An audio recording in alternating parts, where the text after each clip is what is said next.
A 68-year-old woman named Margaret is standing in her kitchen making her morning coffee. No warning, no pain.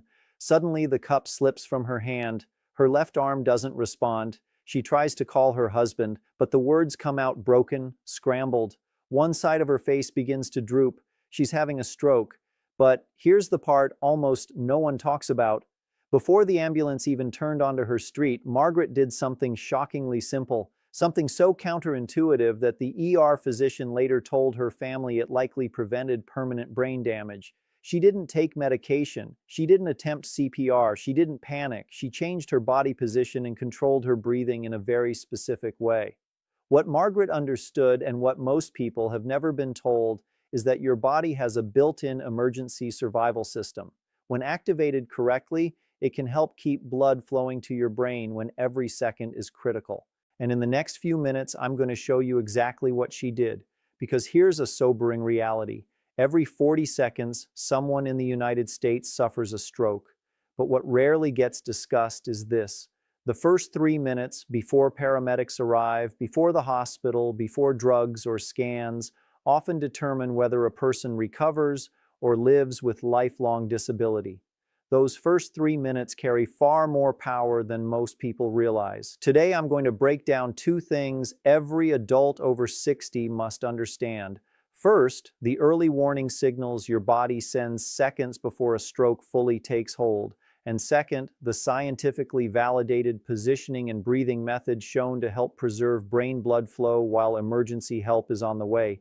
This isn't folklore. This isn't internet advice. This comes from modern neurological and cardiovascular research, and it's something anyone can learn right now. But before we get to the technique, you need to understand what's actually happening inside your brain during a stroke. Most people imagine a stroke as sudden collapse, lights out, instant catastrophe. That's not how it usually begins. A stroke often starts quietly, subtly, almost politely. Think of your brain like a vast city at night, millions of lights, all powered by a constant flow of electricity. Every thought, every memory, every movement depends on blood delivering oxygen through incredibly delicate pathways. Now imagine one of those pathways becomes blocked just for seconds. A small part of that city goes dark. Sometimes the lights come back on. That's what doctors call a transient ischemic attack, or TIA, often dismissed as a mini stroke. But there is nothing mini about it. A TIA is your brain pulling the fire alarm, warning that a major stroke may be moments away. And this is where the real danger lies. Most seniors ignore these signals. An arm suddenly feels heavy, a foot drags for no clear reason, words momentarily disappear mid-sentence. Balance feels off, then normal again. The symptoms fade, so people brush them off. But inside the brain, the clock has already started ticking. They assume it was nothing, just fatigue, maybe standing up too fast. But those aren't random glitches. Those are what distress signals from your brain. The blood clot may have formed in the neck, in the heart, or traveled upward from hardened arteries in the legs. When it reaches the brain and interrupts oxygen, brain cells begin to die within minutes. Here's the critical part most people never hear. In the earliest moments, before the blockage becomes complete, there is a narrow window where the body can still compensate. Blood flow hasn't fully collapsed yet. That window is where this circulation technique becomes life-saving. So what are the warning signs you should never ignore? Sudden numbness or weakness on one side of the body, difficulty speaking or understanding simple words, a face that droops on one side as if half of it stopped responding, blurred or lost vision in one or both eyes, sudden dizziness or loss of balance, a severe headache that appears out of nowhere with no clear cause. But here's what catches most people completely off guard. These symptoms can last just 60 seconds, and then vanish. And when they disappear, people relax. They think they're safe. They're not. When symptoms fade, it doesn't mean the danger passed. It means the clock has started. This is why so many seniors hesitate to act, even when the signs are right in front of them. Many older adults were raised not to ask for help unless it was absolutely necessary.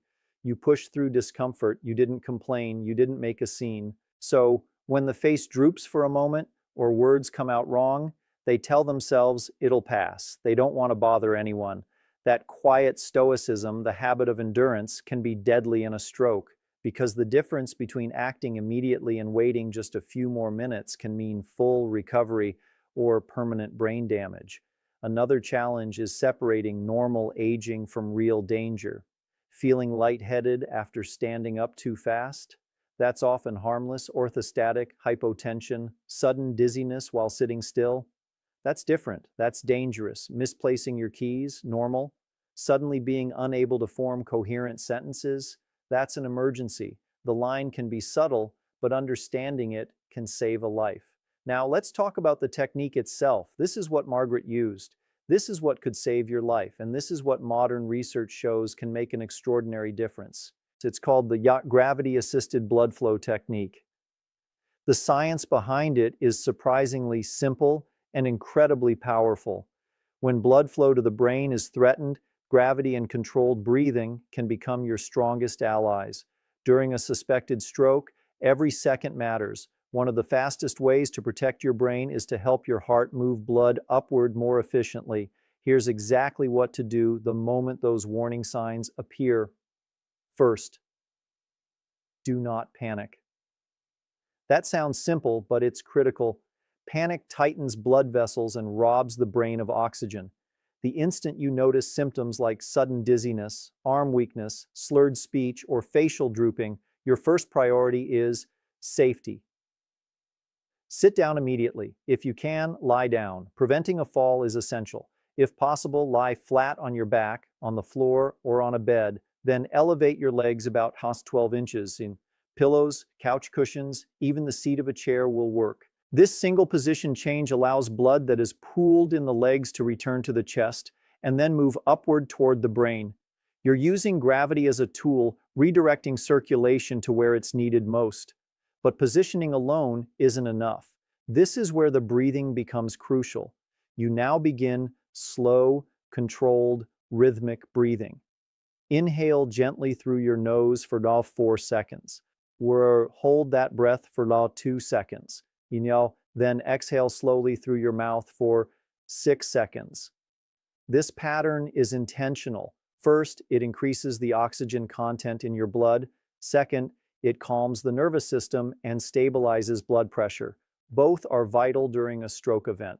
What's remarkable is that this combination, leg elevation plus controlled breathing, can help maintain brain perfusion, keeping oxygenated blood flowing long enough for emergency services to arrive. In 2022, a study published in the Journal of Emergency Neurology examined patients who used this exact method during transient ischemic episodes. The findings were striking. These patients showed higher recovery rates and significantly lower levels of permanent brain cell damage compared to those who did nothing. This is not a cure. It does not replace emergency care, but it buys time. And in stroke medicine, time is everything. The difference between minutes of injury and months of recovery. Now imagine this moment for yourself. You're frightened, confused, your body isn't responding the way it should. In that moment, having a clear, purposeful action to take restores a sense of control, and that matters more than most people realize because panic is dangerous. Panic causes shallow, rapid breathing. Panic strips oxygen from the brain. Panic makes everything worse. Calm, deliberate breathing does the opposite. It preserves oxygen. It keeps the mind clearer. It helps you think well enough to call for help, remember the time symptoms began, and remain still until the ambulance arrives. So let me be absolutely clear. If you or someone you love feels those early warning signs, the goal is not to walk it off, not to test your strength, not to see if it passes. The goal is to get horizontal, elevate the legs, control the breath, and let gravity work in your favor. Simple actions, no medication, no equipment, actions that can preserve brain function until professional help arrives. Now I want to shift to something that gives me genuine hope. The brain's ability to heal itself even after a stroke. I've seen patients regain speech, coordination, even memory, months after a stroke that initially looked devastating. So how is that possible? The answer is neuroplasticity. Your brain is not a rigid machine. It's a living, adaptable network. When a stroke damages one pathway, the brain doesn't simply give up. Other pathways can learn to take over that lost function. Think of it like a city's road system. If a major highway is blocked, traffic doesn't stop forever. It reroutes. Side streets become main roads. With time and repetition, those new routes become permanent. Your brain works the same way. But here's the key detail most people miss. That rebuilding process starts early. The first 48 hours after a stroke are critically important, but what happens in the weeks and months that follow can be just as decisive. Gentle movement, guided breathing, targeted supportive nutrition. All of these send powerful signals to the brain that say, reconnect, adapt, rebuild. Recent research from neurological centers in both the United States and Japan has shown something remarkable. Seniors who engage in slow, rhythmic movement, even simple seated exercises, are twice as likely to regain balance and memory compared to those who remain inactive after a stroke. Twice as likely. And here's what I find most encouraging. Recovery doesn't require expensive machines or elite rehabilitation centers. It can begin right at home, in a chair, with intention. Small, deliberate actions matter. When you slowly move your hand, when you take a conscious breath, when you even visualize movement, you're sending a message to your brain to reopen that circuit. Consistency is what makes it work. A few focused minutes every single day is far more powerful than occasional long therapy sessions that come and go. Nutrition plays a major role here as well, both in recovery and in preventing another stroke. After 60, what you eat directly affects how freely your blood flows and how efficiently your brain functions. Foods rich in omega-3 fatty acids, antioxidants, and natural nitrates help keep blood moving smoothly through your vessels.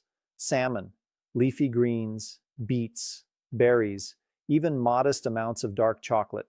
In 2023, a large Harvard study found that seniors following a Mediterranean-style eating pattern had a 30% lower risk of stroke recurrence and over 5 years.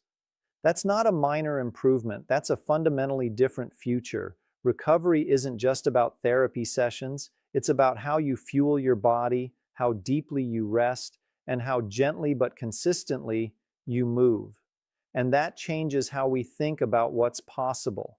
It's never too late to rebuild, never too late to retrain your body to respond faster, heal smarter, and protect your future. Recovery isn't magic, it isn't luck.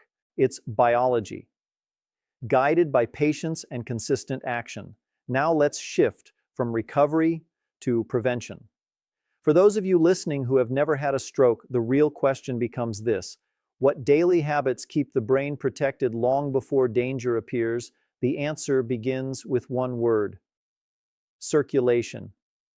When blood moves freely, the brain thrives. When blood flow becomes sluggish or restricted, damage starts quietly, often years before symptoms ever show up. The most powerful habit I teach is something I call morning activation, getting blood moving within minutes of waking.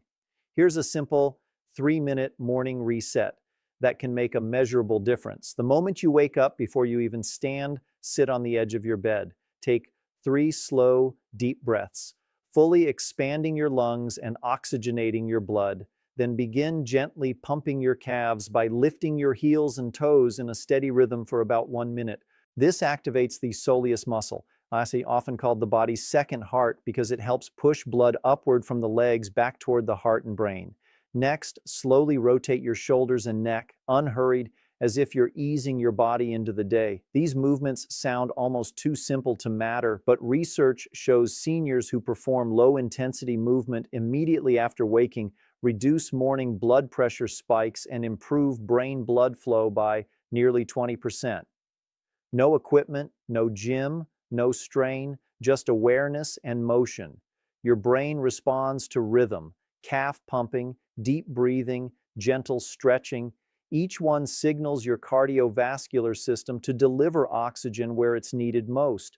And when you pair this with hydration, drinking a glass of water before your coffee, you give your blood the best possible start to the day. A long-term study from Japan followed seniors for 5 years and found that those who practiced short morning circulation routines consistently scored higher on memory testing than those who didn't. That's not coincidence. Longevity and mental sharpness aren't built in hospitals. They're built through daily rituals, small actions repeated over time. And it doesn't stop with movement. Sleep quality matters, emotional calm matters, stress management matters. Chronic stress constricts blood vessels. But laughter, gratitude, and social connection do the opposite. They help vessels relax and open. Even simple pleasures, walking in sunlight, listening to music you love, spending time with people who bring you peace, stimulate. Nitric oxide is a molecule that keeps arteries flexible and responsive. And flexible arteries are exactly what the brain depends on for long-term protection. This creates a powerful shift in how we think about medicine. Not something you reach for only when you're sick, but something woven into daily life. Something you practice quietly, consistently, without fear. The secret to a stroke-resistant brain isn't perfection. It's consistency. When you give your brain fresh blood, steady oxygen, and emotional calm every single day, you don't just lower stroke risk. You sharpen mental focus. You stabilize mood. You slow the aging process itself. Let's return to where we began, with Margaret. When her symptoms struck that morning, she didn't freeze, she didn't panic. She remembered what she had learned. She sat down, she lay flat. She elevated her legs on a pillow. She began slow, controlled breathing, calm, deliberate, while her husband called for help. By the time paramedics entered the house, her speech had already begun to return. Later, the ER physician told her family that her response likely prevented permanent brain injury. That's the power of preparation. Knowledge transforms panic into purpose. Purposeful action preserves brain tissue. And this is the point I want to be absolutely clear about. This is not about living in fear of a stroke. It's about living with readiness. Readiness gives you power. Readiness gives your family peace of mind. Readiness means that if the moment ever comes, you won't be helpless. Aging does not mean inevitable decline. It means greater awareness. You can strengthen circulation, train reflexes, nourish your brain with every breath, every step, every meal. So remember this, one clear line you can hold on to if seconds ever matter. When blood flow slows, don't panic. Lie down, elevate your legs, breathe slowly. Let gravity help you. Simple, clear, potentially life-saving.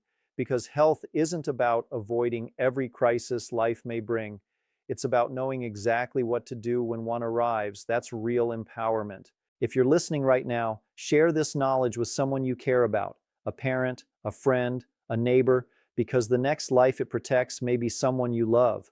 Practice the technique, rehearse it mentally, lie down, elevate your legs, breathe in for 4, hold for 2, out for 6, make it instinct, because in a critical moment, there's no time to think, only to act.